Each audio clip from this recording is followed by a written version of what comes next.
North Korea will shut down its missile testing and launching sites. It'll also say no more to its Pyeongyang nuclear facility. Now, all this if U.S. takes corresponding measures. Now, these are part of a nuclear or joint declaration signed between the leaders of South and North Korea. All this came on day 2 of a historic 3-day summit between South Korean President Moon Jae-in and North Korean leader Kim Jong-un. The September 19th Moon-Kim Joint Declaration. Now, this is Arirang special broadcast brought to you from the 2018 Inter-Korean Summit Pyeongyang Media Press Center in Seoul. I'm Kanyang Jennifer Moon. Now, so how will this accord affect future inter-Korean ties? But more importantly, these measures, these specific denuclearization measures, which some say are the very first taken or declared by North Korea, will these be enough to breathe new life into U.S.-North Korean ties? Now, here with me to rip apart this declaration is Harry Kazianis, Director of Defense Strategy Studies at the Institute of National Interest based in Washington, D.C. Harry, it's good to have you with us. Thanks, Jennifer. Hi.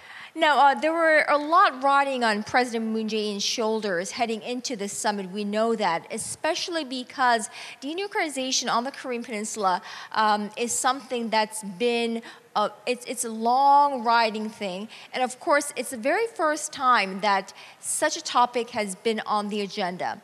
What was your first impression of this joint declaration? Well, you know, Jennifer, I think about sort of the name of our summit, Peace, a New Future. And I think we're moving towards that new future. I think sometimes we lose historical perspective. We're in the middle of these big summits and big gatherings. If you go back to the Cold War and you think about how summits were done, summits were slow building instruments moving towards bigger things. And if you think about it, this is now the 3rd summit between Kim Jong-un and President Moon. And I think we're slowly getting to bigger and bigger results. I think it was significant that Kim Jong-un did put forward the Pyeongyang nuclear reactor if the United States took quote-unquote corresponding measures. Now, what does corresponding measures actually mean? Well, I think that's pretty easy. I think that's code for a peace declaration. And judging by Donald Trump's results on Twitter, I think it was very clear that he was watching this. I think he was watching it very carefully. I don't think there's any way that he had time to be briefed by Mike Pompeo or anybody in sort of the national security apparatus in Washington. So I think it's very clear that Trump is determined to drive this process. And I think so far, he likes what he saw that what occurred to him in Pyongyang. So I think overall, I think this was a success. Now, there are those who had anticipated some kind of a nuclear dossier or list of nuclear weapons to come out of North Korea, for North Korean leader Kim Jong-un to declare that. Now, are you sorry to see that not happen here? No, to be honest with you, I mean, would I have liked to have seen, you know, a nuclear dossier or, you know, Kim pledged to give up a nuclear weapon to the IAEA, you know, some sort of big symbolic thing from Kim? Would that have been nice? Sure. But I think we have to understand Kim Jong-un is a pretty shrewd negotiator. He's pretty smart.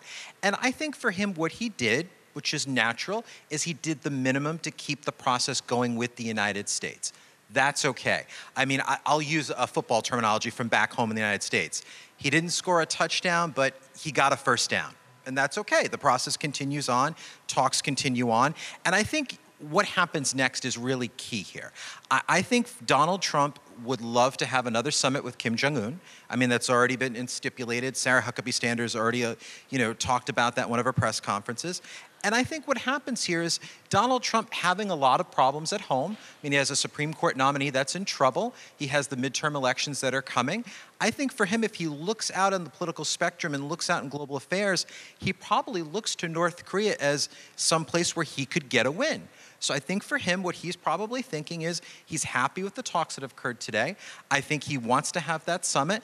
And I think potentially in that summit, you could see Donald Trump offer some sort of peace declaration in exchange for a big concession from Kim, whether that's Yongbyon, a nuclear dossier. I mean, there's many ways that Kim could offer something substantial. But I think really that's where we're headed. Right. So what you're saying is that this definitely did break that deadlock between U.S. and North Korea that's been in the works for weeks now or months after the Singapore summit.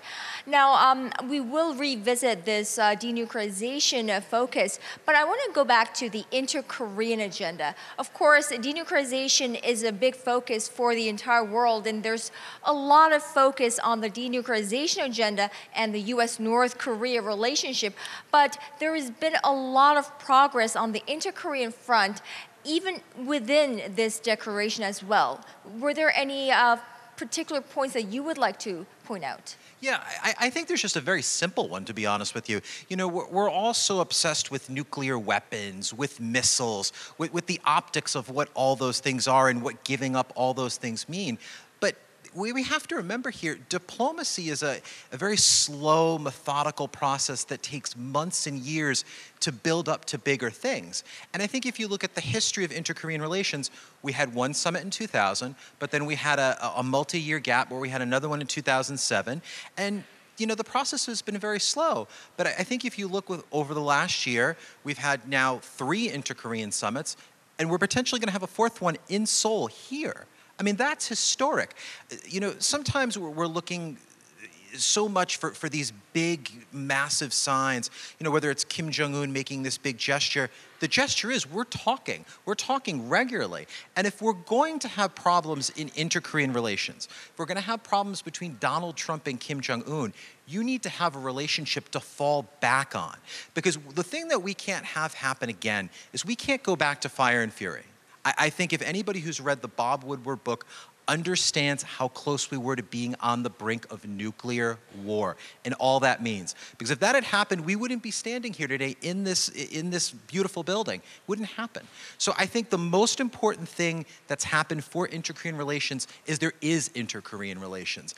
And that's a big step forward. Because if you're going to try and tackle the bigger issues, you need to have that foundational relationship. That's key. Now, the South Korea's presidential Blue House, after the joint declaration was announced between the two leaders in the North Korean capital, said that this essentially means that the end of war has been declared. Now, would you agree with that? I mean, I think they used the word de facto, yes. Which, yeah, I mean, that makes sense. I mean, my grandfather was in the Korean War. I think we all would agree, just as the sky is blue, there is not a Korean War that is happening anymore. But I think it's important that we have some sort of political declaration. I think it's important for Donald Trump, even Xi Jinping, Kim Jong-un, maybe the Secretary General of the United Nations, I think to all come together. I mean, you could do it in New York next week. I don't know if there's enough time to do that. But I think it's important that everybody gather. I think everybody recognize that the Korean War is over. And I think that would go a long way to making Kim Jong-un feel a little bit more secure that he can make bigger steps. Because I think we also have to remember, too, Kim Jong-un has a political constituency at home. It's very different than the one that's here in South Korea or Washington. But he has a political apparatchik around him that he needs to make happy. And if he's going to make bigger concessions in the future, he needs to take home his own win. So I think for him, it's important for him to get that declaration, even if it's not codified in international law. It's a statement, and it's an important statement. No, so what does this mean for the United States? Of course, like President Moon said from the get-go, he cannot have but bring up the U.S., constantly because, as far as denuclearization goes, it's really something between North Korea and the U.S. Obviously, right now is something between U.S. President Donald Trump and North Korean leader Kim Jong-un. Now, what does this declaration mean for U.S. President Donald Trump? Obviously, he didn't waste any time. He was right back on Twitter. He was very, quote, excited. What does this mean for Donald Trump? Well, I think we have to understand for a moment who Donald Trump is, because he's a very different American president that's ever came before him. And I think we make the mistake as journalists, think tankers, scholars, we try to implant other U.S. presidents on top of him. And it's a big mistake. You can't do that. Donald Trump is the social media president. That's who he is. Optics matter for him. It matters how things look, how things feel. And for him, I think he looks at this summit. I think he looks that there were tangible results. And I think for him, the most important thing is it gives him the political space to keep talking with Kim Jong-un and to make much more tougher compromises in the future. So I think for him, those are the important things. And I think it does allow space for them to be another summit, which I think where you will have bigger results. Now, as for the future, obviously, there is a UN General Assembly happening. We know that South Korean President Moon Jae-in will be traveling to New York next week. As soon as he's back from Pyongyang, he'll be hitting the planes again, and he's meeting U.S. President Donald Trump on the 25th. Now, will he have more cards hidden underneath his sleeves or whatnot from Kim Jong-un to negotiate, to play the mediator role when he meets Donald Trump, do you think? I think with all of these type of summits, I mean, they never tell us everything that happened, obviously. And I think Moon Jae-in is a pretty good poker player. And I think he understands that, yes, he needs to hold some things close to the chest to be able to bring to Donald Trump maybe additional concessions. Maybe Kim Jong-un made some other proposals that we don't know about today. And that makes sense. So I think Moon Jae-in is going to come to the United States. He's probably has some idea of maybe what a roadmap with Kim Jong-un might look like. But I think the thing here that everything hinges on is this peace declaration. I think this is something very important for Kim Jong-un. Remember, again, he has his own constituency at home. And if he is going to make bigger promises towards denuclearization, he needs to come back and bring something home to his own people. I mean, think of it this way. North Korea, really the only thing that it can produce or has produced is nuclear weapons. I mean, the North Korean economy is 1/3 the size of Ethiopia. So giving up nuclear weapons for them is a huge deal. It's codified in their constitution. It's a part of their identity. I mean, when they bring journalists to Pyongyang, they literally make cakes out of ICBMs. I mean, this is how important it is to them. So you're asking Kim Jong-un to give up something really big. So I think this is how things are going to work out, and that is sort of what the path forward looks like. So let's put ourselves in Kim Jong-un's shoes. What are you thinking? If you're Kim Jong-un right now and you've just declared, or if you've just declared to give up the most precious asset of yours, let's say, what are you thinking? I mean, I think if I'm Kim, I realize first and foremost that nuclear weapons, and no pun intended, are my trump card. I mean, they are the one thing that guarantees my survival. The North Koreans are very smart. They look to history. They're always analyzing the United States and what the United States has done in the past. And one of the things the North Koreans say very intently in all their statements, they're afraid of regime change. They're afraid of ending up like Muammar Gaddafi. That's why Kim Jong-un got very upset when John Bolton and others were comparing North Korea and talking about the quote-unquote Libya model. That's their ultimate fear. That's how they do not want to end up. So I think for Kim, all of these things are sort of in his head.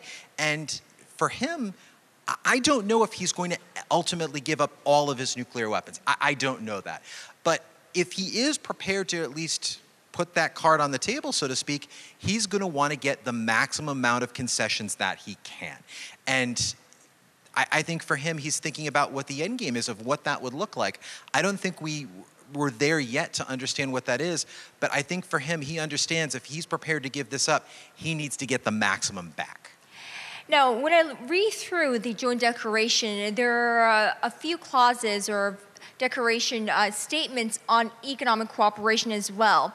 There are clauses on Mount Kumgang. There are clauses on Kaesong Industrial Complex. Now, how does it tiptoe around the sanctions line? I mean, this is really a big challenge for Moon Jae-in and ultimately Kim Jong-un. A lot of these different projects, and I won't pretend to know I know all the ins and outs of international sanctions law, but I think it's safe to say that a lot of these projects would probably be banned. So for Kim, I think these are carrots that Moon Jae-in and ultimately Donald Trump are putting to him. They're saying to him, Kim, if you are willing to take very firm steps toward denuclearization, North Korea's future could be much brighter.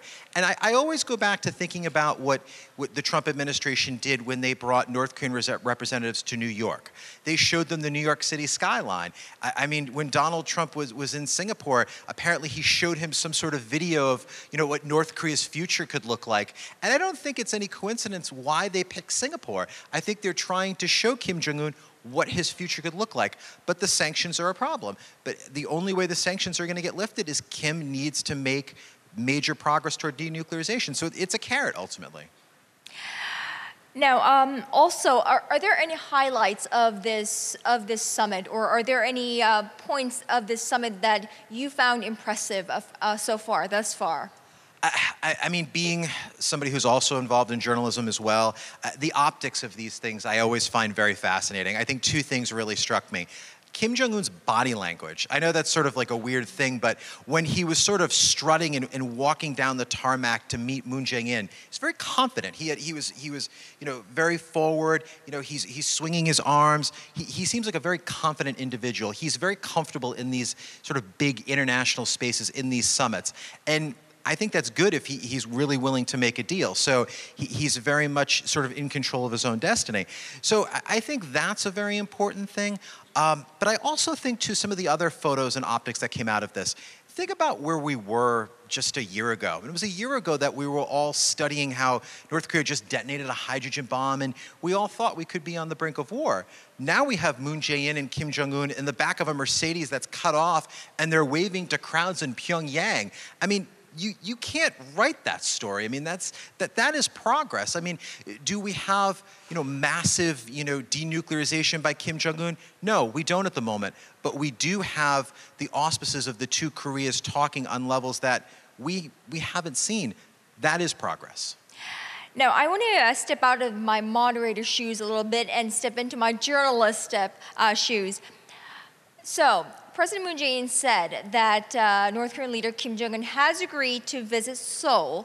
If all goes well, if nothing goes wrong, he'll be in Seoul before the year's over.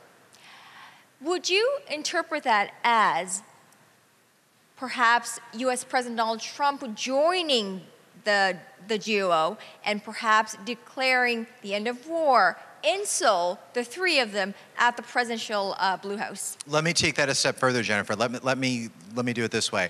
What would be better is all that would be great. That would be amazing.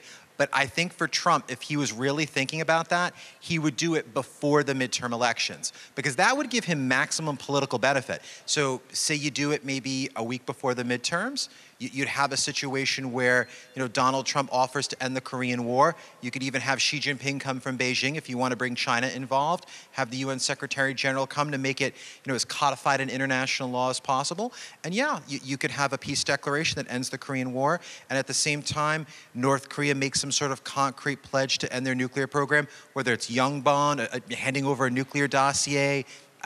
I've heard it thrown around before where Kim would give over, 1 or 3 nuclear weapons to the IAEA. So there's lots of ways to do this, and I think it's all very possible.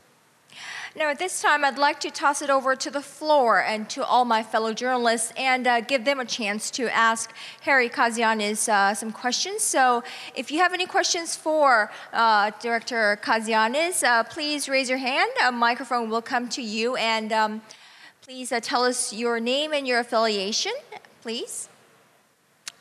So if you have any questions, yes, gentleman over there. So if you can wait until a microphone is... Thank you. German press agency. Very interesting that you said you have a very optimistic, I would say, analysis of the summit. And everything is going to be slow, but it's heading in the right direction. But the fact is, still, it's unclear how many nuclear weapons North Korea has, and it's still unclear whether they still are in the middle of producing and developing nuclear weapons, even if they destroy Yongbyon and other facilities. Would you give a time frame for that? Until when those things should be sought out between the US and North Korea? Sure. No, I think it's a great question. I'm definitely optimistic considering how far we've come, but I think also I'm very realistic. I think when you look at the size, scope, and scale of North Korea's nuclear program, this is not Libya. This is a very mature nuclear weapons program, and it is going to take a long time if we're talking about a very thorough denuclearization. Because remember, we're not just talking about potentially as many as 65 nuclear warheads. We're talking at least multiple ICBMs. We're talking about the trucks that are on those ICBMs. We're talking about thousands of scientists, maybe tens of thousands of scientists, hundreds, maybe if not thousands of buildings related to the nuclear program. So this is going to be a very long-term process. But I think what's happening here that's very important that I think a lot of us are missing is that if you're going to go down that road, a very difficult road, where a lot of bad things could happen that could derail the whole process, you need to have some sort of political framework, but also a communications framework where there's relationships that are established so when you do have bumps in the road, you can fall back on those relationships. And I think for something like this, you need to have a firm foundation to move forward on denuclearization. I mean, I know a lot of pundits and other people who are very well versed in this space were hoping that Kim Jong-un would just hand over his nuclear program. Well, that's not rational. He's not going to do that. Nobody would do that. So I think for us, the most important things here is that a political process is being built. It's built up very slowly over time. And I think the eventual process and how this goes is I think there will be a summit between Trump and Kim, maybe a trilateral, maybe a quad with Xi Jinping. And there's set forward some sort of blueprint where everybody is held accountable to certain steps. Now, there's been a lot of challenges and problems when it comes to the sequence. Who goes first? Who makes the biggest concession? Well, there's a lot of ways to right that ship. I mean, the easiest one, there's simultaneous concessions. For example, Donald Trump offers to give a peace declaration, and at the same time as that peace declaration is signed, Kim Jong-un gives forward a full nuclear dossier. So there's ways to get around these problems, but at the end of the day, there is going to be some sort of leap forward required by everybody here. And I think that's slowly happening. But I think for all of us, we're all looking for this big sign where, Kim Jong-un makes this big, massive move. I think if you look at the Cold War and you look at history, I mean, go back to the early 1980s with the early meetings between Reagan and Gorbachev. I mean, you had the first summit in Geneva. You had another summit in Reykjavik. Especially Reykjavik, people looked at these summits as failures. They weren't failures because people were building relationships and leading to bigger things. And by the end of the 1980s, people were declaring the Cold War over. So I think we need to take the long view, but we also need to look back to our history if we're really going to figure out solutions to these problems. All right. Do we have any other questions from other journalists from other parts of the world or this part of the world? No? Well, let me ask you this. I started off this broadcast saying that North Korea would give up this and that if the U.S. matches it with corresponding measures. I think it's a similar question. It's in line. But so how would President Moon go and convince the U.S. president or his aides that this is not a simultaneous one, or that should the U.S. do this and that, North Korea is willing to give up its missile facilities or nuclear facility? What goes first? The sequencing of things. I don't think Moon has to necessarily convince Donald Trump. I think the tweets today are evidence that he does want to have some sort of dialogue and some sort of ultimate agreement with Kim Jong-un. And I think here, what's happening in U.S. domestic politics matters quite a bit.